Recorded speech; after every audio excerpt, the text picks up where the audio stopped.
Opinions are the result of the cult-like mind control that's been shaping their Play-Doh-like brains ever since third grade, when Miss Clavicle taught them that some men don't have penises.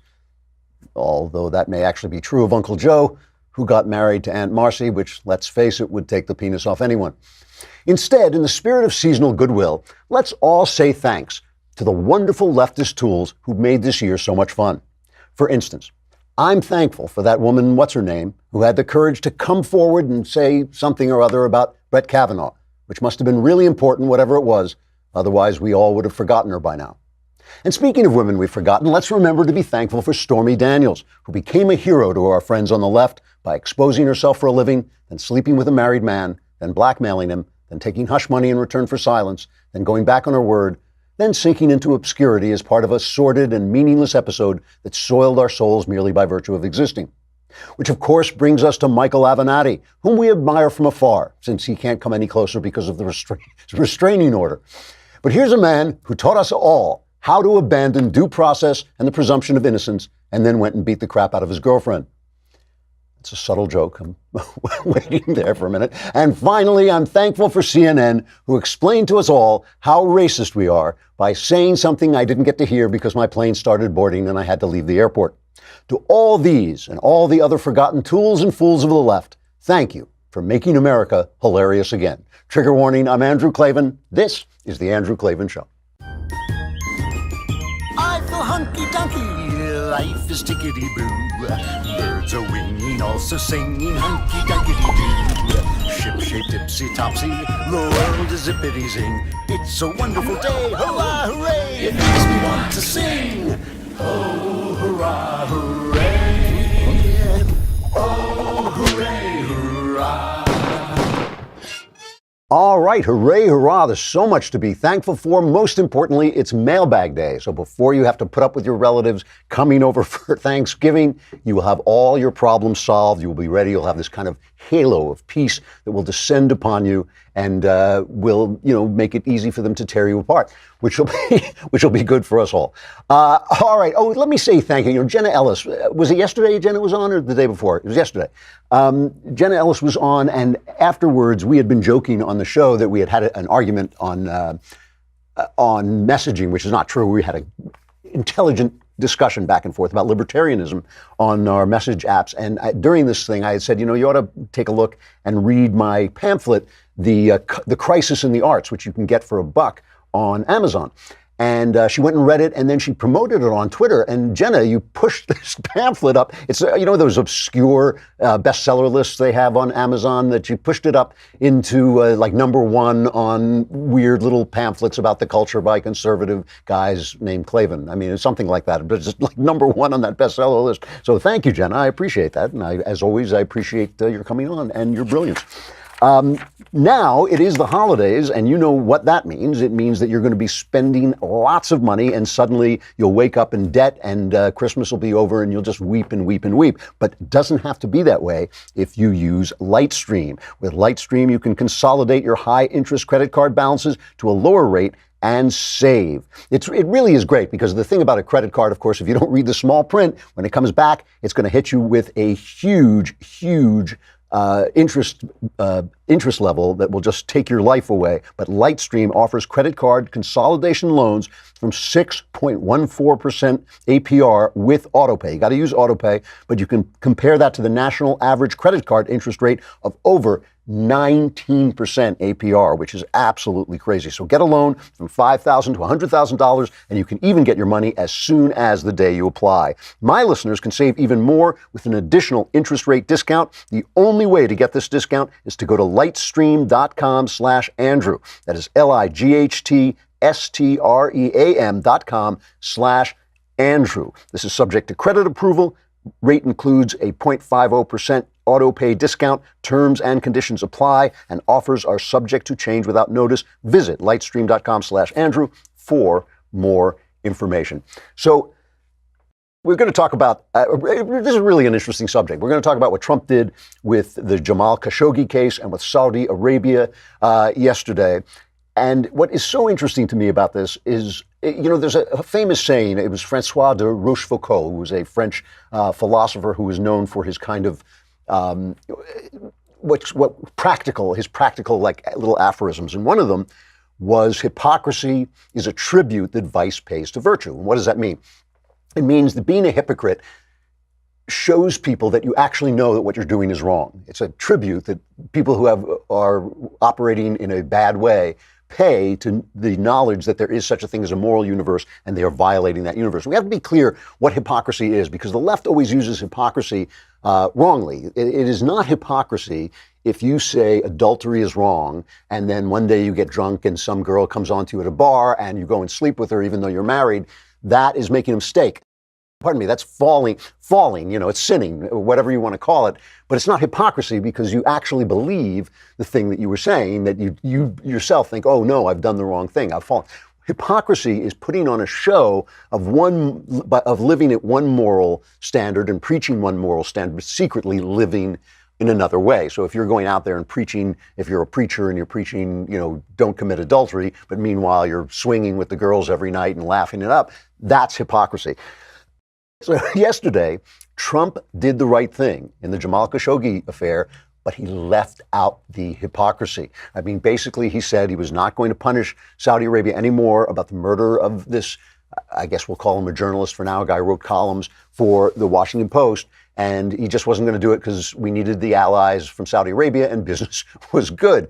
That's not the way you do it. You do it this way. Let me give an imitation of the way you're supposed to do this. American values and the violation and the moral, this kind of Abraham Lincoln, the truth we will stand by American. And then you go back to doing business with them. And that's the way it's supposed to be done. And that's the way most politicians do it. Trump didn't do it at all. So let's review what happened. Khashoggi was a Saudi Arabian insider who opposed the rise of this new Crown Prince Mohammed bin Salman. He was a proponent, Khashoggi himself was a proponent of the Muslim Brotherhood. He had been a member of the Muslim Brotherhood, and then he put some distance between them. But he believed that the Muslim Brotherhood was the path for democracy, that there's not going to be democracy in the Middle East without some kind of Islamic rule, and it was going to be brought by the Muslim Brotherhood. So he was a real critic, and he used the Washington Post used him to attack the new regime and to attack Saudi Arabia. And he used that post and other posts to attack MBS, this new crown prince. He was lured, I guess. I mean, it must have, I don't think it was just an accident that he suddenly found that in order to marry his Turkish girlfriend, he had to go to the Saudi consulate in, I guess it was in Istanbul. This hit team flew in, like out of a bad James Bond movie, apparently smothered him with a plastic bag and cut him to pieces, possibly at the same time. Vicious, vicious murder. All kinds of ramifications here. I mean, Turkey that is opposed to Saudi Arabia because Turkey is making a power play in the Middle East, wants to rebuild the Ottoman Empire. They gathered all the information and spread it around.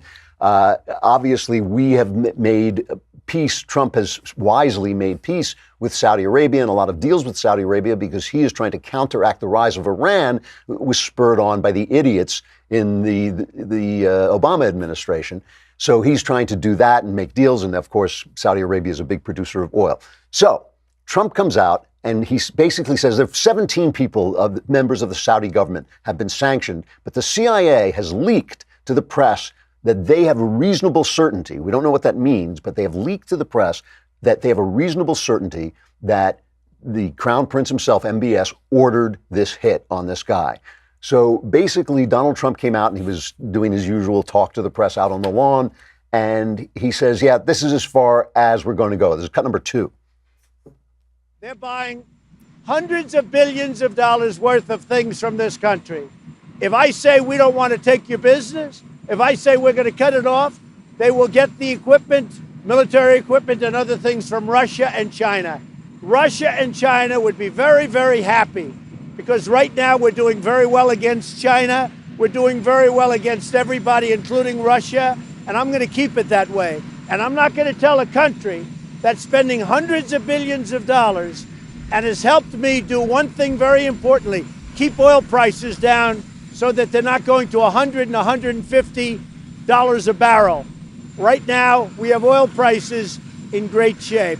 I'm not going to destroy the world economy, and I'm not going to destroy the economy for our country by being foolish with Saudi Arabia. So I think the statement, wait a minute, I think the statement was pretty obvious what I said.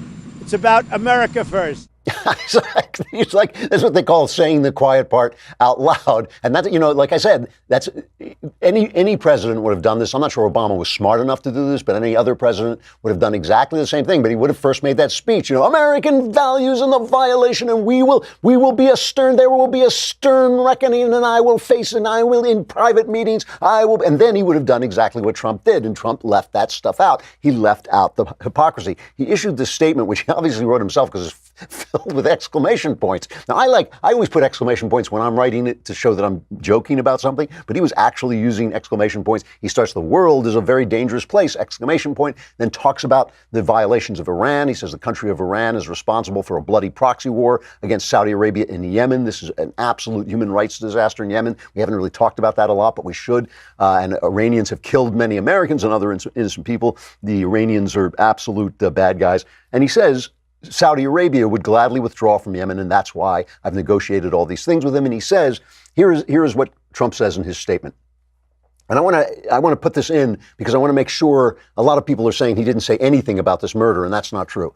He said the crime against Jamal Khashoggi was a terrible one, and one that our country does not condone. Indeed, we have taken strong action against those already known to have participated in the murder.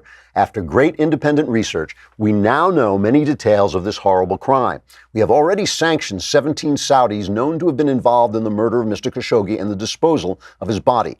Representatives of Saudi Arabia say that Jamal Khashoggi was an enemy of the state and a member of the Muslim Brotherhood. But my decision is in no way based on that. That is an unacceptable and horrible. This is an unacceptable and horrible crime. King Salman and Crown Prince Mohammed bin Salman vigorously deny any knowledge of the planning or execution of the murder of Mr. Khashoggi. Our intelligence agencies continue to assess all information, but it could very well be that the Crown Prince had knowledge of this tragic event. Maybe he did, maybe he didn't, exclamation point.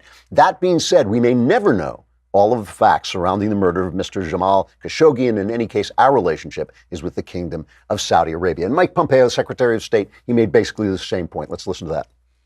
It's a mean, nasty world out there.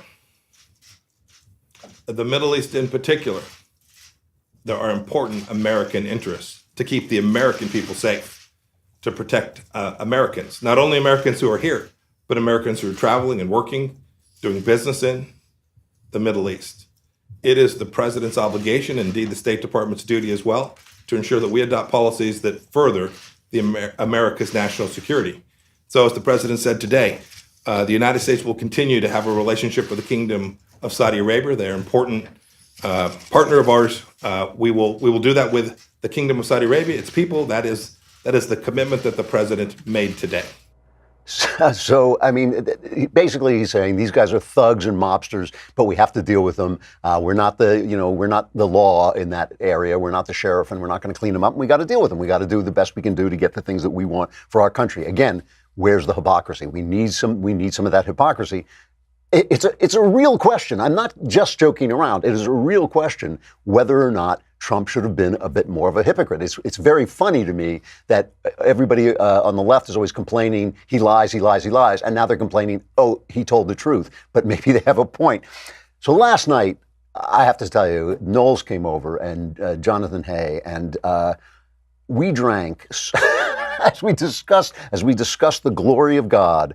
We killed an entire bottle of whiskey, and I woke up this morning and I thought we should have used ZipRecruiter before we hired these guys. If we had used ZipRecruiter, we would not have these profligate, heavy drinking people coming over my house and destroying my expensive whiskey. If ZipRecruiter, you see, the thing about ZipRecruiter.com/dailywire is it has powerful matching technology which scans thousands of resumes, identifies people with the right skills, education, and experience for the job that you want to fill, and then it actively invites them to apply. So you don't have people like Knowles wandering in through the door. You get quality people with good habits who don't just, destroy your whiskey cabinet. And it's no wonder that ZipRecruiter is rated #1 by employers in the U.S. This rating comes from hiring sites on Trustpilot with over 1,000 reviews. Right now, my listeners can try ZipRecruiter for free at this exclusive web address, ZipRecruiter.com/dailywire. It's all one word. That's ZipRecruiter.com/dailywire. You know how to spell it, DAILYWIRE, ZipRecruiter.com/dailywire. Do not let Knowles happen to you. ZipRecruiter is the smartest way to hire. It was a great evening. I got to tell you, it was absolutely terrific conversation, but it should never have happened. And I'm deeply, deeply sorry to everybody concerned. So anyway, you know, the reaction from the left, right? I'm going to play one cut. I'm not going to go through all the press people like screaming and crying and weeping over the values of America that are being destroyed. But let's at least take Philip Mudd, my favorite guy. He's always got some kind of bathroom. This is one of the few statements he ever made without a bathroom metaphor. Oh no, he has a mirror in it, so maybe that's a bathroom metaphor. Usually he's talking about the toilet. But he's an ex-CIA guy on CNN. Here's his reaction.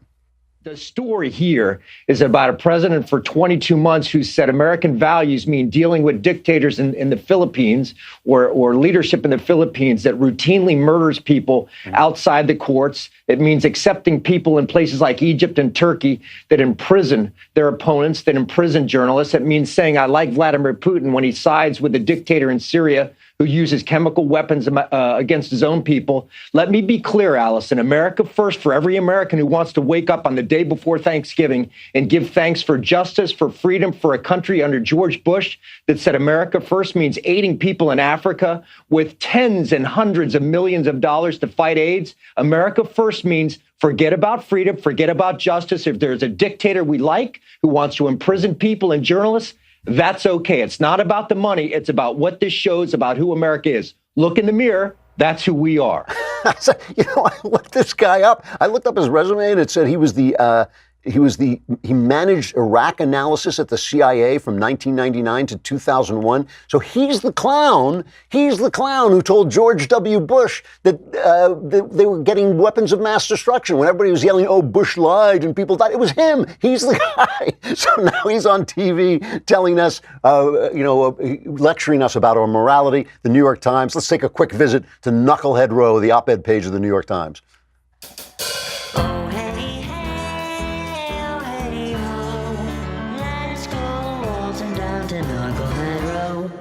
So the New York Times has an editorial, and first it's got this picture. If you're watching, you got to see this picture they put up of Donald Trump. This is the drawing of Donald Trump. Terrifying picture. Can you put this up? Can't you save us, Britney Spears? Can we be saved? It's like, that's what comes into your mind when you see this picture. Can you save it? It's this dark picture of shadow of Donald Trump with the I don't even know which is the shadow of a dictator. And it says Trump stands up for Saudi Arabian values. He disregarded the CIA's conclusions and American values in swallowing the Saudi version of the murder of journalist Jamal Khashoggi. As we read, he did not swallow it. He said, we may never know, but he didn't pin it on the prince. He says that Mr. Khashoggi was a resident of Virginia, though not an American citizen, and he was a columnist for an American newspaper, the Washington Post. It did not serve the safety of journalists or American abroad that President Trump could not summon even a modicum of lip service to condemn the abomination of dispatching a hit team equipped with a bone saw to throttle and dismember Mr. Khashoggi. But that's not true. He did pay lip service. That's what he did. And what they're calling for is more hypocrisy. They're saying we want more hypocrisy. Now, let's be clear about this. Just because the left is wrong doesn't mean that Trump is right, and it doesn't mean that he's doing the right thing.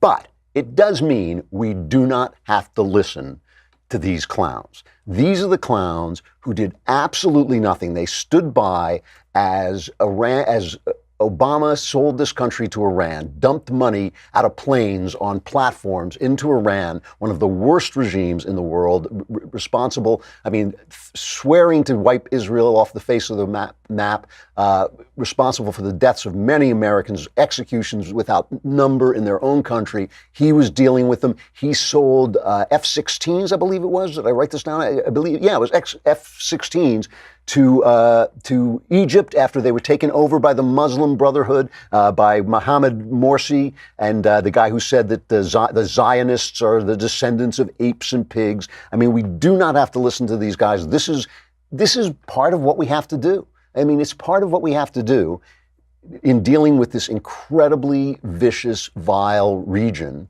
where Israel is the only bastion of any kind of democratic values whatsoever. at least Trump is doing it with the right people. At least he's making peace with people who might make peace with Israel, who might fend off the rise of Iran, who might oppose Iran. And, you know, again, this doesn't mean Trump is doing the right thing. I'm just saying that we do not have to listen to the left criticize it when it was revealed that Hillary Clinton had been taking $10 million from Saudi Arabia for that phony what foundation she and Bill ran. What the New York Times did then is they did the famous Republican pounce thing. Republicans are pouncing on the idea that Saudi Arabia gave $10 million to the Clinton Foundation. Then the issue was that Republicans were pouncing on it, not the fact that she had been bought and paid for, essentially, by the Saudi Arabian regime. So all of this. Oh, and then the other thing, by the way, is letting Khashoggi off the hook for who he was. I mean, he's an agent of the Muslim Brotherhood. He may not have been a member of them after a while, but he was certainly speaking up for him. There was a journalist from Washington Post, Phil Rucker, the Washington Post White House bureau chief. He was on CNN, and he said Trump was, not only had he sold our values down the drain by not making the big, hypocritical speech, but he also slandered the guy. Listen to this. The other thing the president did in that statement is he maligned Jamal Khashoggi. He advanced baseless theories about him, conspiracies about him that have been pushed by the Saudi government. There is no evidence that he's a member of the Muslim Brotherhood. There is no evidence that he's enemy of the state, as the president advanced in that statement.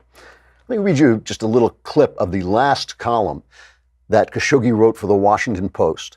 The United States' aversion to the Muslim Brotherhood, which is more apparent in the current Trump administration, is the root of a predicament across the entire Arab world. The eradication of the Muslim Brotherhood is nothing less than an abolition of democracy and a guarantee that Arabs will continue living under authoritarian and corrupt regimes. In turn, this will mean the continuation of the causes behind revolution, extremism, and refugees, all of which have affected the security of Europe and the rest of the world. Terrorism and the refugee crisis have changed the political mood in the West and brought the extreme right to prominence there. He was a spokesman and a defender of the Muslim Brotherhood. This is absolutely right. There's nothing wrong with what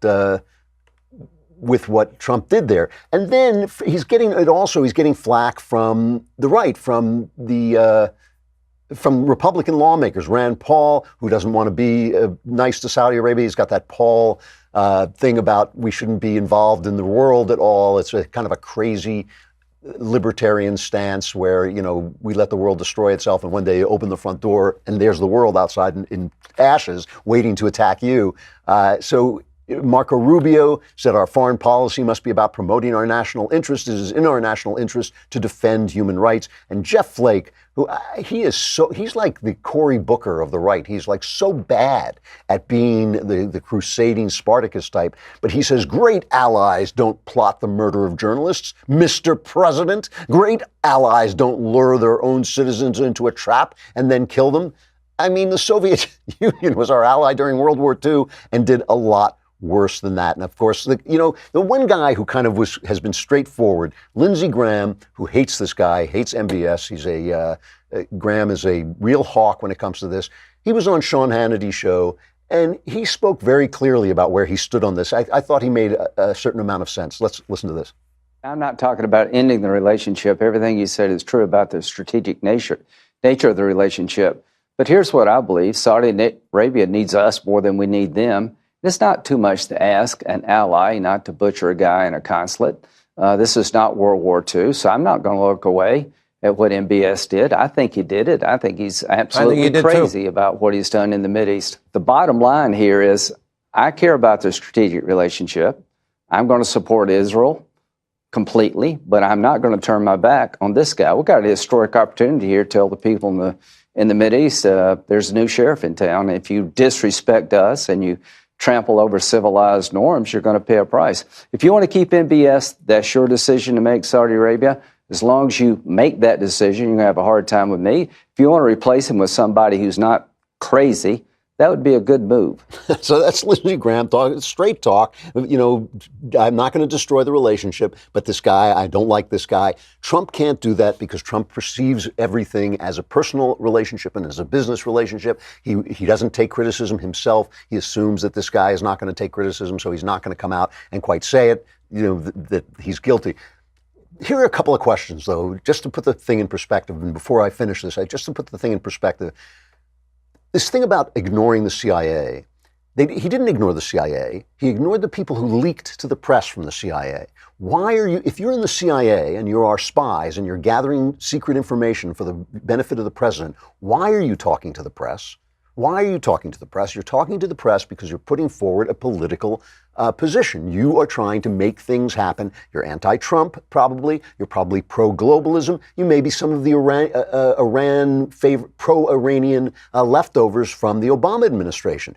The CIA isn't saying anything. Sources in the CIA are talking to the press for their own political purposes. So the fact that Trump is ignoring them or saying when I talk to the CIA, they haven't got full information, I think that's perfectly fine. That's perfectly fine. The idea that Trump is somehow beholden to people in the CIA leaking to the press for political purposes is ridiculous. The fact that he's worse than Obama is untrue. He was elected in part to dial back George W. Bush's spread the democracy that came up after 9/11. George W. Bush, I think there's no question about this, that he went too far and he did it badly. I mean, those were big mistakes. You know, he panicked. He said he overreacted. He said, we're going to spread Middle East. We're going to spread democracy wherever we go. It's not going to work. It hasn't worked. It cost us a lot of money, a lot of blood. We didn't get very far. It's not that we've accomplished nothing in the Middle East. I mean, some of the things that happened, unfortunately, Obama so fumbled the Arab Spring that a lot of that work went to waste. I think George W. Bush's intentions were good, but he went too far. And one of the reasons Trump was elected was to dial that back. That's what he's doing. He left out the hypocrisy. And, you know, that can be a problem with a president. I'm absolutely serious. A little bit of lying in diplomacy is diplomatic. Donald Trump, it's really remarkable to hear a president speaking as bluntly as he did, as truthfully as he did about what any wise president would have done, right? That's any wise president is not going to blow up this relationship, as Lindsey Graham said, but could have made more noise, as Lindsey Graham just demonstrated how you do it. You know, our values and this man and this is a terrible crime. And then you go and do the thing that you do. Trump should have called me. I would have given him that advice. A little bit of hypocrisy. We're going to have to commit acts of vice as we deal with this dangerous world, but we should pay a little bit of tribute to virtue with a little bit more hypocrisy. This is one example of Donald Trump not being a big enough liar. All the attacks on him for not telling the truth, this is a moment when he should have lied a little bit more. I have to just play this one thing from Obama because it came up and it made my eyeballs roll. Obama is turning into Jimmy Carter, a bitter, nasty little man who mishandled the country, governed it badly, messed it up terribly, and now is becoming angry and bitter at the country that rejected him. And the country did reject him. The country liked him personally. They found him pleasant. They found him presentable. They were happy with themselves for having elected a black man and putting paid to the history of bigotry, of true bigotry, true history of true bigotry in this country. But he was a clown. He was a corrupt left-wing city politician. He did a bad job, and now his legacy is being erased, and he's growing bitter. He went out and he campaigned for the people in Florida, for Andrew Gillum and Bill Nelson and Stacey Abrams, and they all lost. A couple of people he campaigned for didn't lose, but the big ones that he went out there for, they lost. He was speaking into those little half-empty auditoriums while Donald Trump was holding those huge rallies, and he's getting angry. And he's here having a conversation about global warming, how we can fight global warming. And this is what he says. Right now, I could take off-the-shelf existing technologies. We could reduce carbon emissions by, let's say, 30%. Without any, it's not like we'd all have to go back to caves and, live off, fire. We could have electricity and smartphones and all that stuff. Which would buy us probably another 20, 30 years for that technological breakthrough that's necessary. The reason we don't do it is because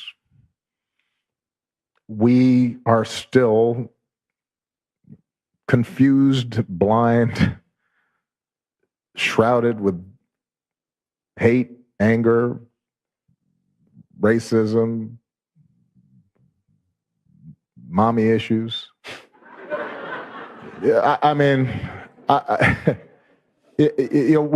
we are fraught with stuff. Can't you save us, Britney Spears? Can we be saved? Stop the hammering. We could just play gag recordings after that. You know, everybody said, put that out there, and I guess because he said mommy issues, everybody said, well, he's attacking Trump. He didn't say Trump. He did not talk about Donald Trump. He said we. And when he says we, he means you, because you know he's never afraid to use the word I and me. When he says we, he means you. We are still fraught with hatred and fear and racism and mommy issues. That's why we're not doing what he in his wisdom would have done, which was taken technology off the shelf. What the hell is he talking about? What business is it of the president to take technology off the shelf? I mean, he's that same scolding, nasty, pinched little man. And as time goes on and as his legacy disappears into the dust where it belongs, he's going to become much, much more bitter. And the press is going to keep telling us what a lovely guy he is, just like they did with Jimmy Carter. And you're going to watch his face, just like Jimmy Carter, collapse into that bitterness and nastiness of a guy whose legacy has been rejected. Good luck to him. Have a wonderful Thanksgiving, Mr. President. We feel the same about you. All right, we got the mailbag coming up. We got to say goodbye to Facebook and YouTube. Come over to dailywire.com and subscribe. I want you to get Another Kingdom on Monday. I want you to see how beautiful the visuals are. This week, we're taking a week off for Thanksgiving, but even so, we have me and Knowles talking about it, and so you get the beautiful visual of Knowles' face, which I know all of you are dying to see. But anyway, subscribe, and you get to be in the mailbag next time. And you can ask your questions. I'll solve your problems as well. It's only $10 a month, $100 for the year. And if you put out the $100, you get the Leftist Tears tumbler. Come on over to dailywire.com.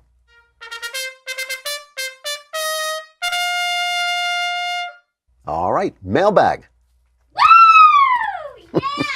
Yeah. The Thanksgiving mailbag from Anonymous. Hail, Clavinus Decimus Meridius, commander of the armies of the North.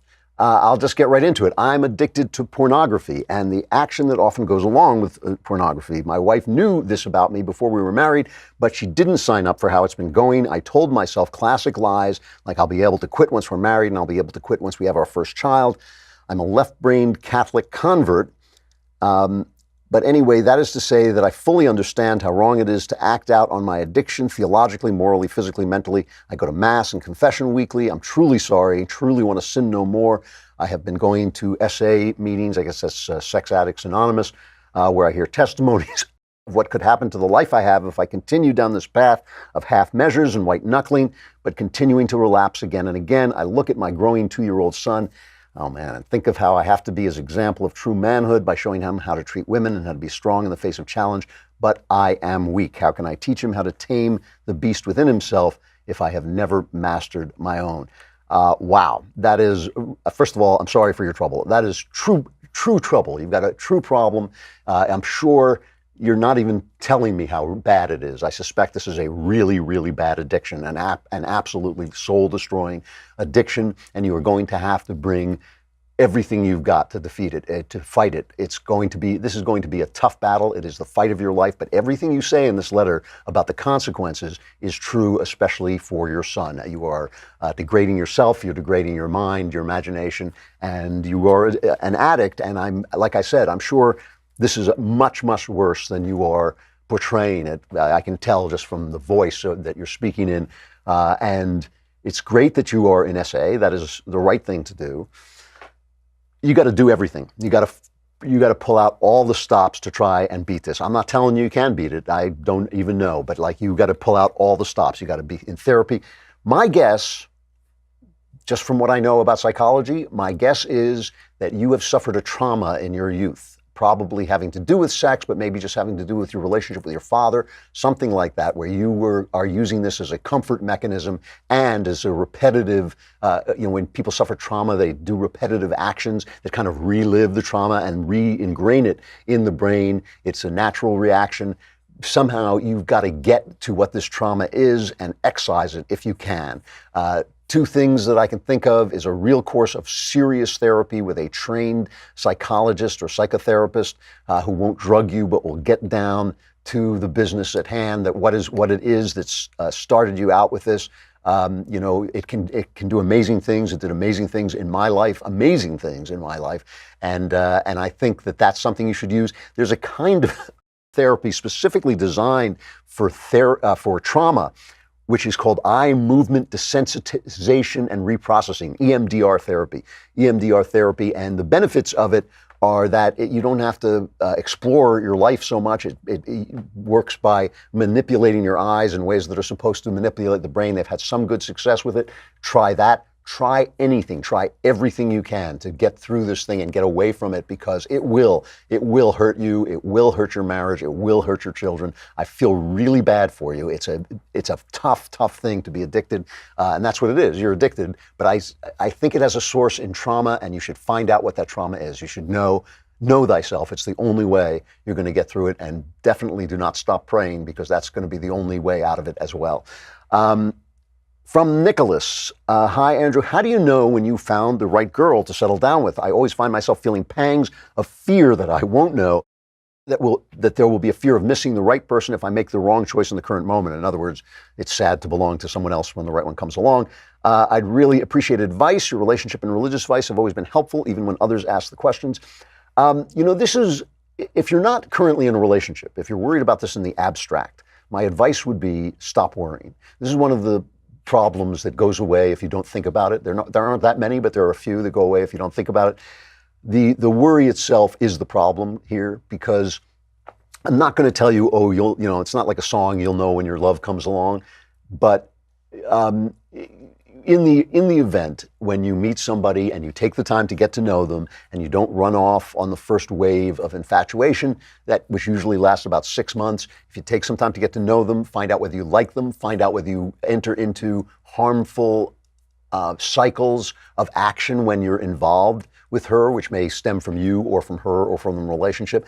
And especially just find out that beyond the passion that you feel, the love that you feel, you like them, and you're friendly with them, as well as love them, then you'll feel that you are with the right one. I really do feel it's important to find the right person, but I do think also that it's not as hard as you think to know that you found the right person. As you get to know somebody over a period of time and you give it time, for the relationship to develop, you'll start to think, yeah, this is going to work. This is going to work. And then, then you have to learn how to be in a marriage, which is a whole other question. But I would, for now, if you're not in a relationship, I just stop worrying about it. I just go out and meet some nice people. From Edward, question on writing fiction. Have you ever written anything on the craft of writing fiction? When questioned on the subject in interviews, you always give very useful advice. You once quipped in a show that the only secret you know is how to write an effective action scene. I am the best action writer in America. As your novels prove, you have indeed mastered this and other technical aspects of writing. I think there are a lot of us who would be interested in reading more from you on things like outlining a story, character development, good openings, and so on.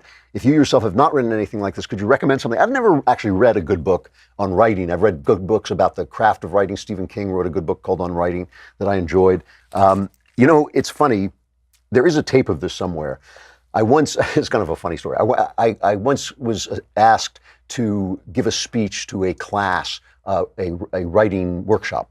And I never do this, but I agreed to it. I guess a friend asked me or something like this. And he said, all they want to know is, how do you get an agent? That's all they want to know. How do you get an agent? How do you get started? I said, fine.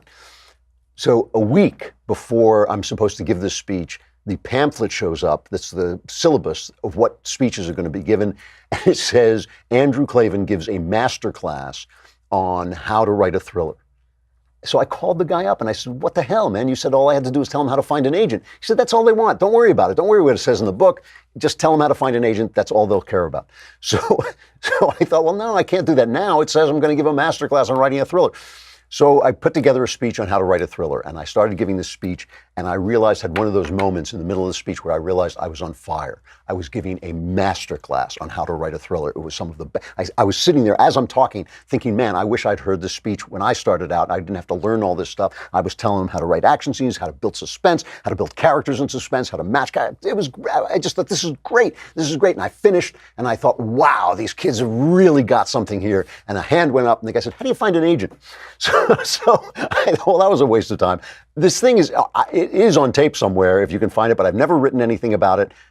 It is a subject there is practical information that you can learn about writing, but in the end, the best thing you can do is read.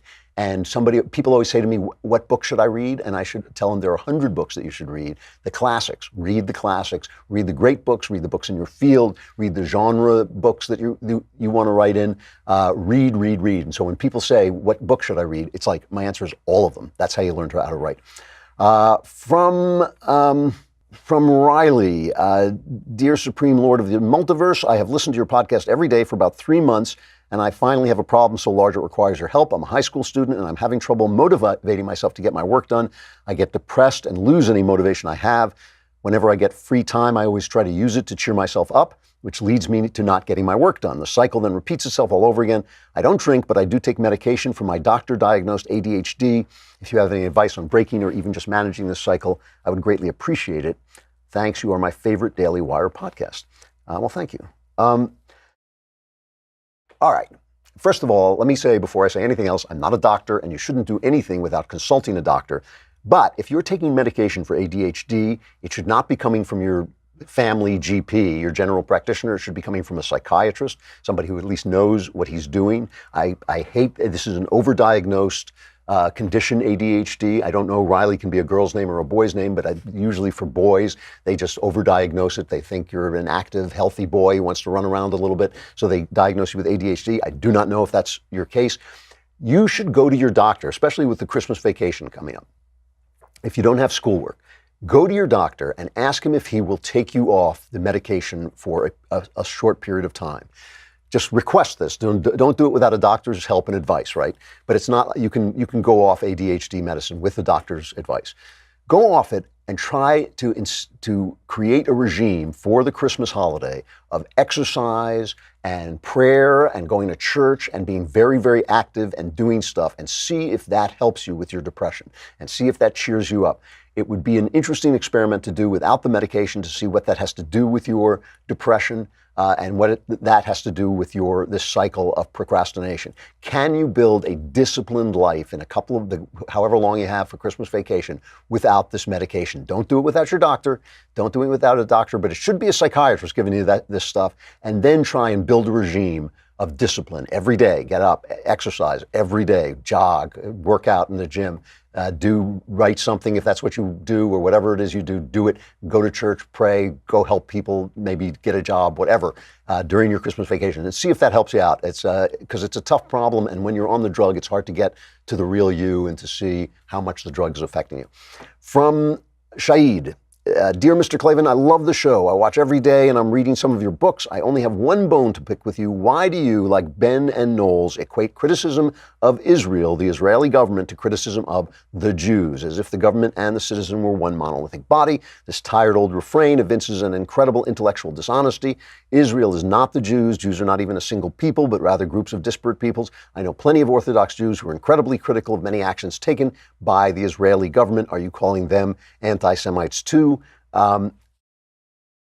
How do you square this glaring double standard when it comes to defending Israel? You're playing identity politics by reading Muslim statements as coming from a place of default anti-Semitism. I'd like to see a bit more nuance in your analysis, but I'm not holding my breath because you really have it in for the Muslims. That's all. I love this season of Another Kingdom, and I'm purchasing the hard copy of the book as we speak. Keep the episodes coming. Thanks. A couple of issues here. First, I do not equate criticism of Israel necessarily with anti-Semitism. I am suspicious when non-Israelis, and I don't care if they're Jews, there are plenty of anti-Semitic Jews. I am suspicious when people take this incredibly huge area of the Middle East, which does not have a free government in it except for Israel, and find the source of all its problems in Israeli behavior. I'm sure the Israelis do things wrong. Americans do things wrong. Everybody who is a human being does stuff wrong. And I'm sure there's stuff that can be criticized in Israel. I'm suspicious when they identify the problems of the Middle East coming out of Israel's actions. I believe that is the opposite of the truth. And I'm suspicious when they use overblown phraseology like genocide and apartheid to describe the policies of a country that is the size of a shoebox and is surrounded by enemies on every side. You can climb a hill in Israel and see 4 countries that want to wipe the country off the face of the earth. So they have to behave in different ways than we in America behave, where we're so safe and so free. So I'm suspicious of that. It's not necessarily anti-Semitism, but I'm suspicious that it is based in anti-Semitism. Then I want to talk about this thing about Muslims. I myself feel that I sometimes misspeak on the issue of Islam, that I sometimes paint all Muslims with the brush of radicalism. I know that's not true. I've said many times that I know it's not true, but sometimes I'm just talking fast, and instead of saying Islamism or radical Islam, I'll just say Islam. I do have questions about Islam as a religion. I have serious questions about it that I would love to talk to somebody about, and I've listened to a lot of experts about this, but it's very hard to, I'd like to hear a debate about it by 2 experts who disagree. I have questions whether the basic tenets of Islam are essentially anti-Christian and therefore anti-Western, which doesn't mean you can't be a good Westerner and Islamic. It does mean that the philosophy itself is working against the best, what I think is the best form of government on earth. And that's a problem. That's a genuine problem. If there was a place called Nazi land, there would be many nice people living in that land who ascribed to Nazism, but when they came over here, it would be a problem because Nazism is antithetical to everything that we in the West should believe in, right? So I'm not equating Islam and Nazism. I'm just saying philosophies can be wrong. Religions can be wrong, and they can be wrong in ways that are antithetical to the things that we hold most dear. And if so, that's a problem.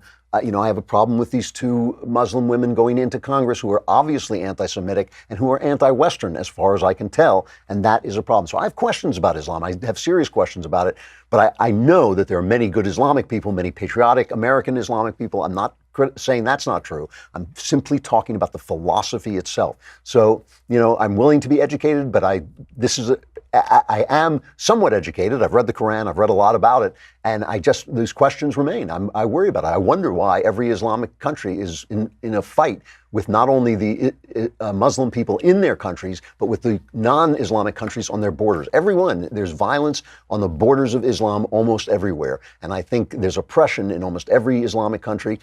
Maybe that grows out of the philosophy itself. Maybe not, but it does seem suspicious to me, and I think it's a question worth asking. I got to stop there. Time for Tickety-Boo News before we go to Thanksgiving.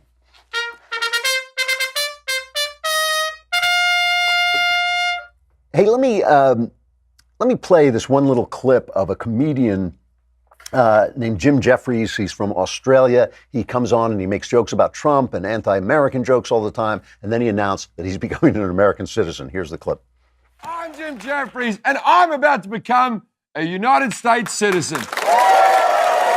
Now, I know many of you are wondering, Jim, every Tuesday night you take a giant dump on America. Why would you want to become part of the problem? Well, it's for the same reason I date the women I date. You're large, you're fun, you're trashy, some parts of you are fake, and over 300 million people have been inside you. But deep down, I think there's something good in there. All right, fair enough, and welcome to the country. I'm glad you're a citizen. With Thanksgiving coming, I just want to talk for just a minute about the nature of gratitude, and it is one of the true problems I have with the left is the lack of gratitude. There's nothing wrong with being culture critical. There's nothing wrong with being critical of your own country. We should all be a little critical of our country and try to make it better. There's absolutely nothing wrong with that. The absence of gratitude changes everything. There's a review of Michelle Obama's. I was talking to Knowles about this. Michelle Obama, who I admire. She worked herself up from a very modest beginnings, has good working class values, became First Lady of the United States. Her lack of gratitude is appalling. And somebody reviewing her book, Angie Thomas, the author of The Hate U Give, has a headline in Time magazine: Michelle Obama's Becoming is a book America needs from a woman it does not yet deserve. Let me tell you something, sister. This country not only deserves Michelle Obama, this country made Michelle Obama. There is no Michelle Obama without this country. If you don't start with gratitude, you do not know what you've got. You are living in seriously the greatest, freest country on earth. You're living in the center of freedom. You're living in the center of wisdom and prosperity, political wisdom and prosperity on earth. You lucked out. You won the lottery of life. And to know that and to wake up with that gratitude changes everything. Every day is a gift, and every day you're here is a gift with a ribbon on it. And that's why I look at people like Colin Kaepernick, the guy who started, the quarterback who started the kneeling thing, and he says, oh, I'm not going to kneel for the flag of a country that oppresses me. Listen, it's not like I feel like you fall into being a quarterback. I understand how hard people work to hone their talent. It's a beautiful thing. One of the reasons I love sports is I love watching young people who have taken the talent God gave them and made it into something fantastic. But listen, you're in a system that allowed you to do that too. You're in a system that rewards you copiously for doing it. A little bit of gratitude to the fans, to the flag you play under, a little bit of gratitude changes everything. I feel the same way about the feminists. I'm happy that women have more choices. I truly am. A little bit of gratitude to the men who built the world you live in, who gave you every piece of technology you have. Just a little bit of thank you, sir, for all the women you took care of all the times you brought home the bacon, of all the roofs you put over the heads of all the children. And now let me enjoy my rights. And maybe here's some criticism I have. It would change everything. It would change the entire dialogue. All these people who say, oh, the white men are obsolete because now more immigrants are coming in. How about starting with this? How about thank you, white men, for building this country that we all want to live in? How about thank you, white men, for creating a philosophy that includes us, that says, yeah, you can come in if you just adopt this philosophy of freedom? How about beginning there? How about thank you, Christianity, for creating the moral wisdom that I am using to protest the things that I don't like? If you just started there, the conversation between the right and the left would change utterly. The college students who protest, who are the luckiest kids on earth, who will probably live to be 150, who may end their careers on Mars, who are going to see things that I'll never live to see, that are so amazing and so beautiful. How about just a little bit of, hey, God, thanks for putting me here instead of the year 1200 where I'd be dead by 35. You know, it just changes everything. So in this Thanksgiving, how about starting with that? How about starting with that? That maybe your enemies are really your friends. Maybe the things you hate so much and criticize so much are things you should be grateful for.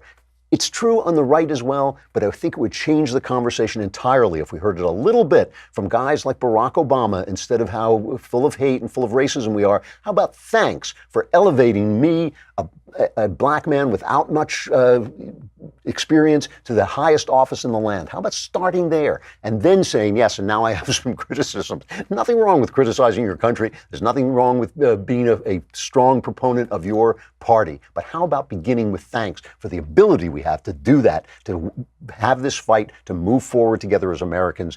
Have a beautiful Thanksgiving. It's going to be a long Klavanless weekend, but those of you who survive will be back here on Monday. I'm Andrew Klavan. This is The Andrew Klavan Show.